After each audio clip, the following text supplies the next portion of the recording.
Hello my dear students, तो welcome back. I hope you all are fine. तो आज हम करेंगे क्लास 5th की बच्चों। 2 वर्कशीट आपकी, एक वर्कशीट है हिंदी की, दूसरी वर्कशीट आपकी ईवीएस की। ठीक है बच्चों, दोनों ही वर्कशीट हम इसी वीडियो में करने वाले हैं। तो चलिए बच्चों करते हैं स्टार्ट।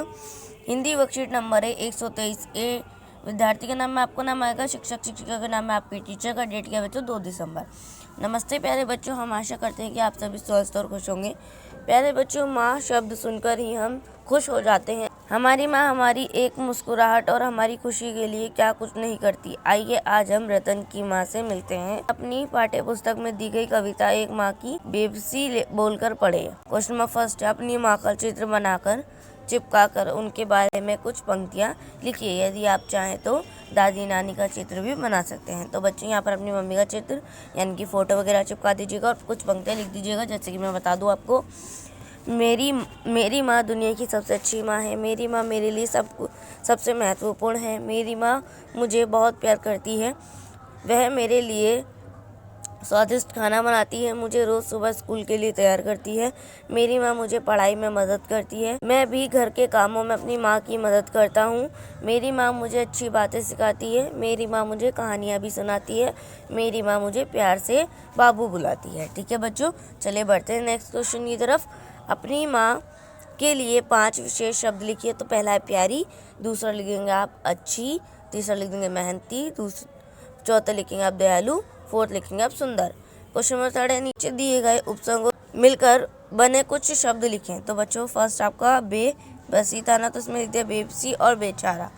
और दूसरा है आपका ना समझ, तो आप इसका लिख देंगे नादान नालायक।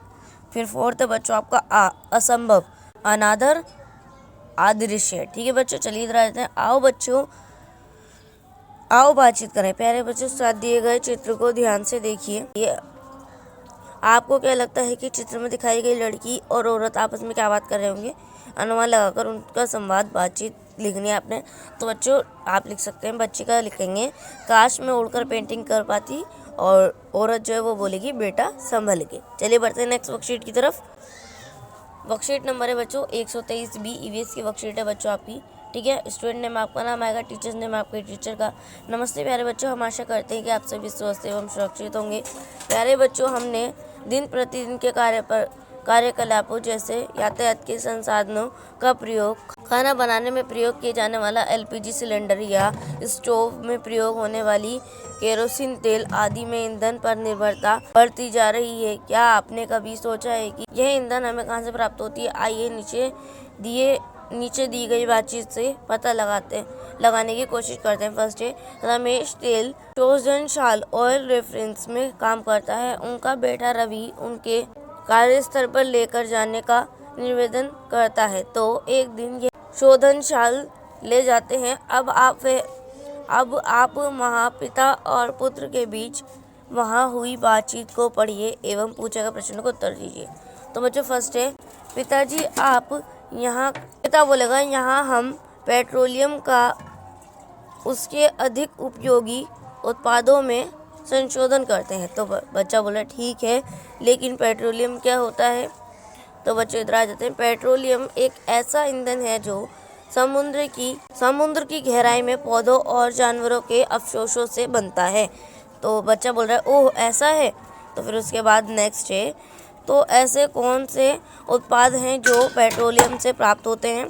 तो बच्चों पिताजी ने बताया तुम उन कंटेनरों को देखो, यहाँ उससे उत्पाद हैं वह एलपीजी सिलेंडर, चारकोल, केरोसिन, मोम इत्यादि। ठीक है बच्चों, इधर आते हैं। ओह मुझे यहाँ सांस लेने में तकलीफ हो रही है। फिर उसके बाद पिताजी बोलेंगे अच्छा चलते हैं, परंतु मैंने तुम्हें जो बातें बताई हैं उन्हें याद रखना। ठीक है बच्चों, चलिए अब आए थे क्वेश्चन आंसर्स पर।